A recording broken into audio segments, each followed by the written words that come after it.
Howdy. Ooh, that just got...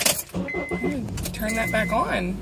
That, little extra light is kind of nice. Okay, so anyway, Wednesday. Energy's kind of low today. Just got home from the gym, and my energy I struggled through that workout. And I started to just kind of hang it up or drop some reps or sets and just kind of call it good, but I decided to just push through. Sometimes that's the best thing you can do, is just push through. Even though you don't want to do it, just do it anyway, because it's going to be more beneficial to you in the long run. It just is. It just is. You got to do the hard stuff. Do the hard stuff. It's the good stuff. I've been reading some articles lately. You guys, if you're not familiar with the show, The Biggest Loser, this was a big weight loss show. It took a bunch of contestants, and they had a lot of seasons, but contestants that had a lot of weight to lose. And they took them to this ranch, and they put them through very rigorous workouts and diets. And anyway, a lot of people lost a lot of weight. The person who lost the most percentage of weight, whatever, they ended up winning a lot of money. But there's a researcher, and there may be several researchers, I'm sure there are, that have followed these contestants for about 6 years. And what they're finding is that these contestants, almost all of them, have gained back all of the weight. Well, almost close to. Some of them close to, some of them all of, some of them more than the weight that they lost while they were on that show. And they're doing a lot of research as to find out, why is this happening? What is it? Because these contestants did not return to their old ways of eating. A lot of them continued to exercise. And when you look at the exercise that they were doing on the show, it's so much exercise compared to their body mass and what their metabolism would dictate that they need to eat to maintain that weight. And then it's just basically they wrecked their metabolism while on that show. And it had me thinking, because this also speaks to what I was going through very early on when I started a prep, is dropping my calories so low and continuing all this exercise. The danger is that you're going to drop your resting metabolic rate down lower, and so you're going to actually, when you're not working out, you're going to burn fewer calories. You're also going to need fewer calories in order to just exist in the world, and so you're going to end up eating less and less and less and less and less. And it's not good. It's not good, because as you get older, your metabolism drops anyway, because age is not our friend. But I thought that it was interesting, and I would point you in the direction of reading some of the stuff that's out there. New York Times did a great article yesterday. I think it was the New York Times. I think that was the big one. But it's interesting, because it's important for people to understand this is why crash diets are not a good idea. This is why, even though I know you're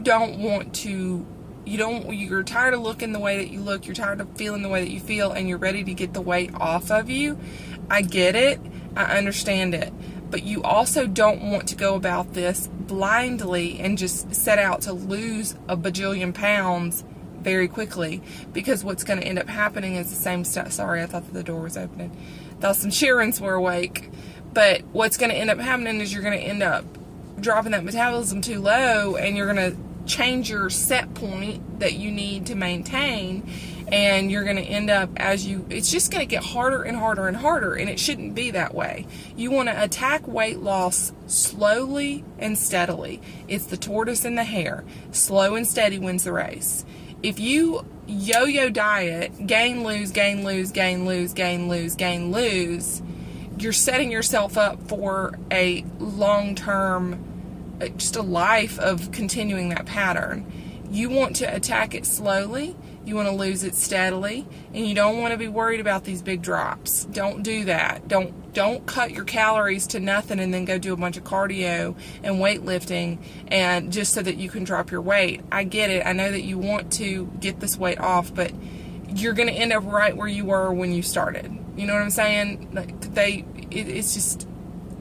it's not good. It's not good. Now, if you're working with a doctor, that is not medical advice. So, if you're working with a doctor, follow your doctor's recommendations. Unless your doctor is wacko and you're not cool with what they're telling you, maybe talk to some other doctors. There's more than one way to skin a cat, as they say.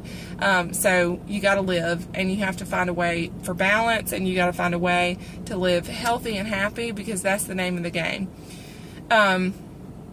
Yeah. Also, if you have a lot of excessive weight to lose, the slower you lose it, the better your body is going to be able to adapt to those changes. And I'm talking about skin. If you talk to people who've lost a lot of weight very quickly, the skin does not just with the weight loss, okay? The slower you are, the more likely the body is going to be able to adjust in time to that. I'm not saying that that's true for everybody, but you do stand a better chance. Your skin stretches, and sometimes it doesn't always stretch back, especially if you've been that way for a long time. You've had a lot of weight to lose for a long time. The skin is not necessarily going to always just be very resilient. Water is your friend. Vegetables are your friend. Vegetables and things like that, they have things that are good for the skin in there, and that can help with that. But I just really found that research interesting, because it speaks to exactly why fad diets are not a good thing, why crash diets are not a good thing, why you want the slow and steady. Because if you can drop weight at the same time that you're raising the amount of calories that you can eat without it moving the needle on the scale or body fat or whatever, you see, that's where you see these really, really tiny, fit people that have all this muscle, and they eat so much food. Like, that's where that comes from. That's what you want, because the higher you can get that metabolism to go, the better off you're going to be long term, because your metabolism drops as you get older. But if you can fight against that, and you do that through building muscle and eating the right foods and, all this stuff. You guys know all this stuff. I don't even know why you listen to me anymore. I do appreciate you listening to me. It's fun that there are people who are tuning in to hear what I have to say, but also it's my goal ultimately to inspire and encourage and motivate you. So keep on coming back. I'll keep doing this. You guys come and I'll come, and then we'll meet in the middle and some good things will happen. All right, well, that's it. You guys have a great day. Bye.